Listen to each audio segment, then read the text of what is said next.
Alright everyone, welcome back. This is Taylor doing the video for June 10th. It is about 3 o'clock in the afternoon. The hour of the power is upon us. And I got a short working here into the close. Got short the S&P futures a couple of hours ago. And we jumped in over in my room based on the 1 hour squeeze here. And we got the negative 15, broken structure, bad momentum. Short trigger on the red candle and the red arrow, so we're don't want to be too greedy, but I would like a flush down to about 72.50 for the close. And then to keep our risk in check, we got an exit order working to break even around 73.25. And yeah, we'll look for a little Chili's cash here. If we can get the flush, that should be good for, I think, about $400 per contract, which that can buy you some Chili's. But as far as the overall action goes, I think we can call it a good, healthy reset. The shaking of the tree. And a couple of things have changed here. For what it's worth, bigger picture, I don't have signs yet of a big, massive shorting opportunity, end of the world, market in turmoil. To me, it feels more like exhaustion. Transitioning from gapping up every day, breaking out every day, to more of the choppy range-bound back and forth. Again, I think it's all healthy. But in comparison to pretty much all of April and May, very different action. You don't have the picture-perfect multi-time frame alignment, all the relative strength. So a couple of things that have changed here. One would be momentum-based. And if y'all look down here at the daily MACD line on the Big 3 squeeze, the bulls got a positive cross back in early April. Full tank of gas, 93 premium, and they gap up. And they push, and they push, and they keep on pushing. And then back on Friday of last week, for the first time since the bottom, we now have a negative shift on the MACD line. Which won't by itself crush the entire market. Again, it's more a sign of exhaustion. Bullish cross back here. Easy move up. Negative cross makes for more of the back and forth, the range-bound chop, the uptick in volatility, all of that good old-fashioned action. And then as far as structure goes, all throughout back here, not only do we have a bullish MACD, you're above that daily 21 EMA all the way up. Can't even pull back to it, we're too strong. A little kickback here. Up, and away you go, and now you're back below the mean for what should be the 1, 2, 3, the fourth consecutive close. Again, that alone won't crush the entire market, but the idea of we're going to wake up and trade things like we did back here, I think it'd be pretty dangerous thinking. And then quick peek here at the QQQ. Qs are pretty much in the same boat. And being objective, is anything about that daily chart bearish? The momentum might be. Negative MACD shift. Your structure is overall pretty good. Trend is overall pretty much intact. And then taking it a step further, look at a bigger time frame like a weekly time frame. And nothing's changed here. 14 points, good structure. So yeah, again, not to be a broken record. To me, for now, feels more like the ebbing and flowing of the market. We get a big rally away from the weekly 21.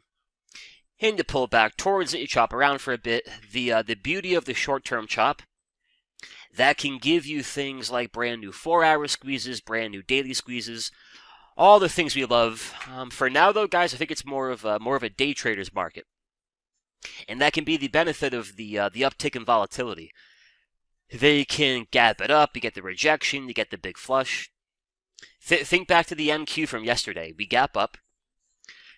At one point, I think we're up about 1%. Then we flush. And then we're flat on the session. And then at one point, we're down, I think, 4%. And then I think you finish up yesterday down only about 1%. That back and forth, very tough, I think, to swing trade. But if you can drill down to more of a 1-hour squeeze focus, 30-minute, 15-minute, even a 2-minute, that I think can work. And in the short term, it can make for a big plate of opportunity. So that is my focus. And in terms of swing trades, we can keep it pretty simple. If they were to get it and keep it below the daily 50, And this goes to the S&Ps, QQQ, all of the big boys. Get it and keep it below the 50. Then I think you entertain the idea of getting more swing shorts. If they can instead get it and keep it back above the 21, get back above the daily mean, cancel all the sell triggers, get a couple of fresh 15-minute, 30-minute buy triggers, and then more importantly, eventually turn the MACD line back up. Then I think we're jumping in looking for swing longs. Till then, I am in day trade mode, and the short we got here on the futures is a pretty good example of the kind of trade I'm looking for. Anchor to a lower time frame, 15-minute could be... I'm game for anything from a 2-hour down to a 2-minute. You are in on the intraday basis, you take it to lunch, you work the idea, catch your piece of the profit, and then you go to bed in cash. You get a good night's sleep, you keep your peace of mind intact, and you wake up and do it all over again. That is my game plan. But a couple more things for you here, guys. A lot of the weakness, call it, in the S&Ps and the QQQ, I think is coming from a lot of the profit-taking rotation from big tech and big chips. And they're moving some cash over into financials. Healthcare is getting a little love, and then... I don't think I've ever said this in any video, but the best looking group right now might be real estate, IYR. This is the strongest ranked, as of yesterday, the strongest ranked sector on the dashboard. And as far as the pattern here, I kind of like it. Negative MACD shift back here. Everything stays intact. They keep the structure, they keep the trend. And off the checklist, we have 14 points out of 15. We need the full 15 for a buy trigger. We can get the full 15 on the MACD shift. Do you get as much street cred buying real estate as you do buying Google? Maybe not, but objectively, that looks better right now than the SMH, XLK, Nvidia. A lot of things I love to trade. Good on real estate. Let's go jump over here to healthcare. And we got XLV with a pretty good pop off the bottom. I was looking at UNH earlier. I don't see too much to do here just yet. If the theme of rotation continues, healthcare catching the bid, healthcare getting a little love, I think you're looking for buy signals on 1 hour, 30-minute, 15-minute squeezes here. And then for the frisky financials, this one's a little tricky. I think our best bet is a get it and keep it back above that daily 200 SMA. And then if they can do that, you're looking over a Goldman, a Morgan Stanley, JP Morgan, Bank of America, and let's go check that one out.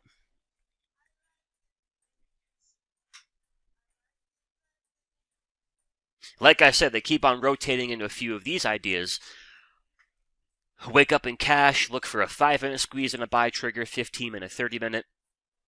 What I don't think you do is take these rotation names and look for a big, massive, multi-week swing position. Keep it all short-term. I don't see too much here on the BAC just yet. Let's go jump over to Goldman. And now Goldman a little bit weaker here today. That does kick you back to your daily 21. If they try to fight for support around $1,000, that might make for, and I don't think right away, but eventually can make for a good dip buy. And then wrap it up here, guys, with a good look at the JP and the Morgan, who has a lot of squeezes here. A weekly, a 3-day, a 2-day, a 2-hour, 1 hour, 30-minute, 15-minute, and a 5-minute. All of the squeezes here for JP, and for the most part, none of the buy triggers. No big 3 buy signal on the weekly, nothing on a daily. Pretty dry from a 2-hour down to a 5-minute.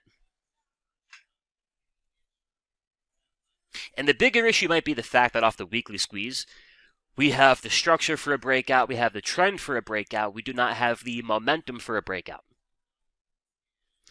And that can make for the continuation of the chop. But alright, y'all, have a great night. I appreciate you watching. If you haven't already, hit that like button, hit that subscribe button, comment down below. Do you think the Spurs win tonight or the Knicks? I'm going to pull for the Spurs. And to recap, I don't think things are, and I could change my opinion tomorrow, of course. I don't see things shaping up as a massive short. The end of the bull run, to me, feels more like exhaustion. A big time move off the bottom in a pretty short period of time. And now you're pulling back to a couple of the key moving averages, getting negative MACD shifts. Most cases a combination for maybe a bit more downside, but usually going to be more of the volatile back and forth. Have a great night, y'all. Thank you for watching. I'm going to go see if I can't get a little Chili's cash here out of the end of day short on the futures. Adios. What's up, traders? This is Taylor from Simpler Trading. I wanted to thank you for watching our video, and if you liked the video, go on ahead and comment down below, hit that like button, and make sure you're subscribed and hit that bell icon to get a notification anytime we upload our next video. And of course, if you want to watch us trade live in real time with our own money, check us out at simplertrading.com. Until then, trade safe, and I'll catch you in the next video.